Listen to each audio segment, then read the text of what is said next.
Hey guys, it's Gray. Welcome back to my channel, and I hope you guys are having a great day because today it is day 2 where we are going to be focusing on Kaeya and Lisa. Now, they are the other characters you meet later on in the game, like during the first beginning, where you're helping with Storm Terror and the temples. Now, first off, we're going to start with Kaeya. So, there's so many ways that you could build Kaeya, but we're going to, as usual, start with weapons. So, I have a few weapons that you guys can use. So the weapons in this order are Cool Steel, Prototype Rancor, Iron Sting, Skyward Blade, the Black Sword, Primordial, Shade Cutter, and Fillet Blade. Okay, this next weapon I have mentioned in previous video because I genuinely love this weapon. I myself have it in my other account that I use usually, but I again highly recommend using this weapon, the Primordial Jade Cutter. The HP of your character is increased by 20%. Additionally, it provides an attack bonus based on a 1.2% of the wielder's max HP. It is really good, so I highly recommend doing it. It does increase your HP, the attack is good on it, and it is just overall a really good weapon to have in your party and for your collection as well of weapons. So I highly recommend using it. The Skyward Blade's crit rate is increased by 4%. Also, the movement speed is increased by 10% and increases the attack speed by 10% as well. It also increases the damage of normal and charged attack hits by 20% for 12 seconds, so I highly recommend getting this weapon. You do have to roll for it, however, but again, it is worth getting just as much as a Primordial Jade Cutter. If you do not have one, I highly recommend. If you do have the other, use that on Kaeya or any of the attackers that use swords like these. Then we also have the Fillet Blade, which on hit has a 50% chance to deal 240% attack damage to a single enemy.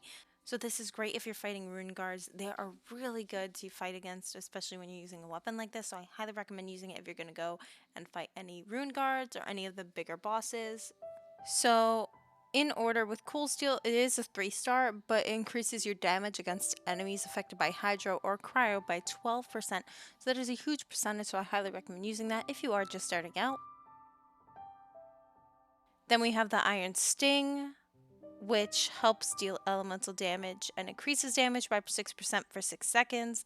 You can max the stacks twice, and it only occurs once every second. Again, it has a slight cooldown, but not too long. Then we have the Black Sword, which increases your damage by 20% as well as your charge attacks. Then it additionally regenerates 60% of its attack as HP, so you're getting HP back when you attack.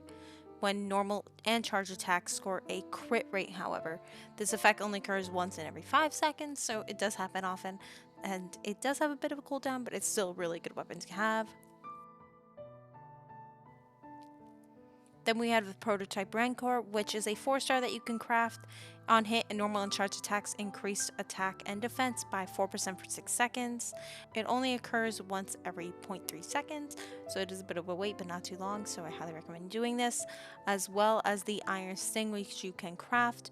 It deals elemental damage, increased all damage by 6% for 6 seconds, and you can only max it by 2 stacks, and it only occurs once every 1 second, so again, very light cooldown, very quick. You could do this very often. So yeah, highly recommend getting these weapons as well. Okay, so next we're getting into artifacts as usual. So I recommend using Martial Artist, which if you don't have, it's in the hidden place of Zoe. You can do a 2-piece and you can mix it with Gladiator's Finale. And for Martial Artist, it increases your normal attack and charge attack damage by 15%. If you have a 2-piece. If you have a 4-piece, after using your elemental skill, it increases the normal attack and charge attack damage by 25% for 8 seconds. However, if you're going to mix and match them, you can mix and match with any of them on the list for him. I would also use Gladiator's Finale, which is a world drop boss. You could do a 2%, which will give your attack an 18% increase. And if you do a 4%, the wielder of the artifact uses a sword, claymore, or polearm, increases their normal attack damage by 35%. So this can work for a lot of characters. I use it for Chongyun. I highly recommend using it on him. He is a great character, and I can't wait to explain to you guys the next day on how to increase and make him a great character. Next, we have Blizzard Slayer. On a 2-piece set, you have cryo damage bonus 15% increase, and for 4-piece set, When the character attacks an opponent affected by cryo, their crit rate is increased by 20%. Or if you have a 4-piece set, when your character attacks an opponent that is affected by cryo, their crit rate is increased by 20%. The opponent is frozen. The crit rate is also increased by an additional 20%. So I highly recommend using Blizzard Slayer with any cryo character that you have. Overall, it's a great artifact to use on them, and I don't see why you wouldn't want to use it. Then you also have Bloodstained Chivalry, which I would recommend doing 2-piece with any of these because it adds an extra 25% physical damage to you. I would recommend using a 2-piece set for this because your physical damage is increased by 25%.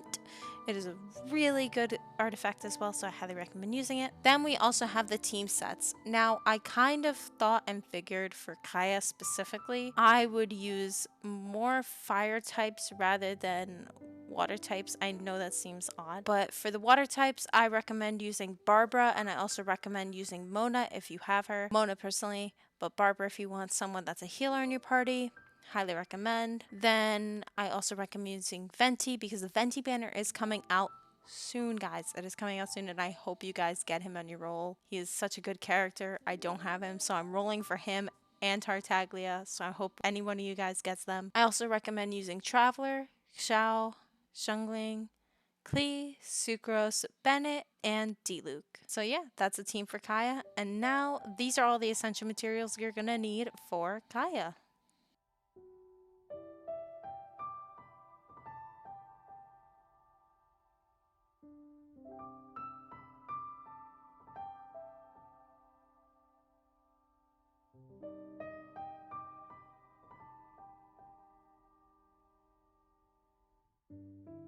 And now we are getting on to Lisa's build. Now, Lisa is an Electro user. I also really enjoy her as a character. So, on to how to build Lisa. So, for the weapons, you're going to want to use the Width set, Solar Pearl, Prototype Amber, Lost Prayer to the Sacred Winds, and Thrilling Tales of the Dragon Slayers. So, when you're using the Width set, I recommend using it because the attack is increased by 60%. It also increases all elemental damage by 48%. The elemental mastery is increased by 240, so I highly recommend using this. For Solar Pearl, normal attack hits increased elemental skill and elemental burst damage by 20% for 6 seconds. Likewise, the elemental skill and the elemental burst hit increase normal attack damage by 20% for 6 seconds also. Then we have the Prototype Amber. Using the elemental burst regenerates 4 energy every 2 seconds for 6 seconds, depending. All party members will regenerate 4% HP every 2 seconds for this time when this is being used, so I highly recommend using it. We also have Thrilling Tales of the Dragon Slayers. When switching characters, the new character taking the field has their attack increased by 24% for 10 seconds. However, this effect only occurs every 20 seconds, but is still a really good weapon to have when you're switching your character so often. We also have Lost Prayer to the Sacred Winds, where your movement speed increased by 10%, and then when in battle, you gain an 8% elemental damage bonus every 4 seconds. So it's a really good weapon as well, just to have for her. I really recommend it. Okay, so next we're getting into artifacts. So for the artifacts, we have Thundering Fury, Noblesse Oblige. Now, these are the two I mostly would stick for her, only because it helps boost her electric elemental bonus and attack. Now, Thundering Fury you can do in sets of 2 and 4. If you do a 2 set, the electro damage is increased by 15%. If you do a 4-piece set, Overload Electro Charge and Super Conduct Amp damage is increased by 40%, triggering those 3 reactions reduces the Elemental Burst cooldown by 1%, and it only activates once every 0.8 seconds. However, it's still a really good thing. However, you do Thunder Fury, and you also do Noblesse Oblige 2-piece each, you can get an elemental damage burst percent of plus 20. So in total, you'll have 35%. But I highly recommend just sticking with Thundering Fury for her, as it just works out a little bit better with the 4-piece set rather than just 2 and 2. Now on to the team for her. I recommend using Mona, Traveler, Kaeya, Sucrose, Bennett, Venti, and Barbara. Now, personally, I recommend using Mona, Traveler, and Kaeya with her because Mona in general is just a really good character to have, and she's going to be talked about in day 3. So I hope you guys stick around and come back for that episode. It is a really good one, and I have a lot to say about all the characters because I will be talking about Mona, Bennett, Sucrose, and Chongyun. I highly recommend coming back if you want to learn more about those characters. Now I'm going to show you guys the essential material you guys are going to need for Lisa, so I hope you guys enjoy this video. There's not really a whole lot to go off of. I'll probably drop a video in the middle of the week explaining how to build Venti and Tartaglia for you guys. I know a lot of people have already been doing it, but I have my own way.